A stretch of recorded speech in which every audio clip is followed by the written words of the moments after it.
ज्ञानानन्दमयं देवं निर्मलस्फटिकाकृतिम् आधारं सर्वविद्यानां हयग्रीवमुपास्महे ಶ್ರೀಗುರುಭ್ಯೋ ನಮಃ. ಸಂಪ್ರಶ್ನ ವೇದಿಕೆಗೆ ತಮಗೆಲ್ಲ ಸ್ವಾಗತ. ಯಶೋಧ ಅವರು ಒಂದು ಪ್ರಶ್ನೆ ಕೇಳಿದ್ದಾರೆ. ರಾವಣನಿಂದ ಅಂದರೆ ರಾವಣನ ಸಂಹಾರ ಆದ ಬಳಿಕ ಸೀತೆಯನ್ನ ಕರೆಸಿಕೊಳ್ಳುವಾಗ ರಾಮ ಯಾಕೆ ಅತ್ಯಂತ ಕಠಿಣವಾಗಿ ಮಾತನಾಡಿದ, ಸೀತೆಯ ಬಗ್ಗೆ ಯಾಕೆ ಆಕ್ಷೇಪವನ್ನು ಮಾಡಿದ ಅಂತ ಪ್ರಶ್ನೆ ಕೇಳಿದ್ದಾರೆ. ರಾಮನಿಗೆ ಪ್ರೀತಿ ಇರಲಿಲ್ವಾ ಅಥವಾ ಯಾವ ಹಿನ್ನೆಲೆಯಲ್ಲಿ ಈ ಮಾತು ಬಂತು ಅಂತ ರಾಮಾಯಣವೇ ಅದಕ್ಕೆ ಒಂದು ಕಡೆಯಿಂದ ಉತ್ತರ ಕೊಟ್ಟಿದೆ.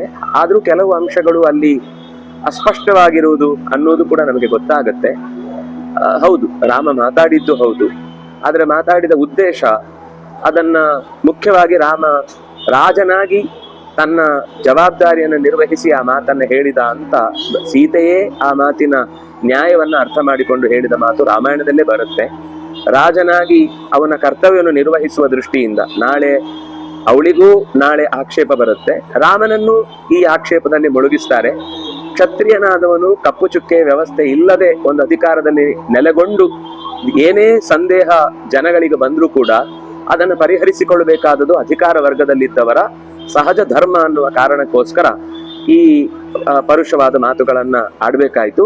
ಆದರೆ ಅದನ್ನು ಅರ್ಥ ಮಾಡಿಕೊಂಡಂತಹ ಸೀತೆ ತಾನೇ ಅಗ್ನಿಯನ್ನ ಕರೆಸಿ, ಅಂದ್ರೆ ಅಗ್ನಿಯನ್ನ ಲಕ್ಷ್ಮಣನ ಮೂಲಕ ತರಿಸಿ ತಾನು ಪ್ರವೇಶ ಮಾಡಿ ತಾನು ಶುದ್ಧಳು ಅನ್ನೋದು ಬ್ರಹ್ಮಾದಿ ದೇವತೆಗಳೂ ಕೂಡ ಅಲ್ಲಿ ಬಂದು ಹೇಳುವಂತಾದಾಗ ಸಕಲ ರಾಕ್ಷಸರು, ವಾನರರ ಸಕಲ ನಾಯಕರು ಕೂಡ ಇದನ್ನ ಕಿವಿಯಾರೆ ಕಣ್ಣಾರೆ ಕೇಳಿ ಅವಳ ವಿಷಯದಲ್ಲಿ ಇನ್ನು ಅಕಸ್ಮಾತ್ ಆಗಿ ಯಾರಾದ್ರೂ ಏನಾದ್ರೂ ಮಾತಾಡಿದ್ರೆ ಇವರೆಲ್ಲರೂ ಸಾಕ್ಷಿಯಾಗಿ ನಿಲ್ತಾರೆ.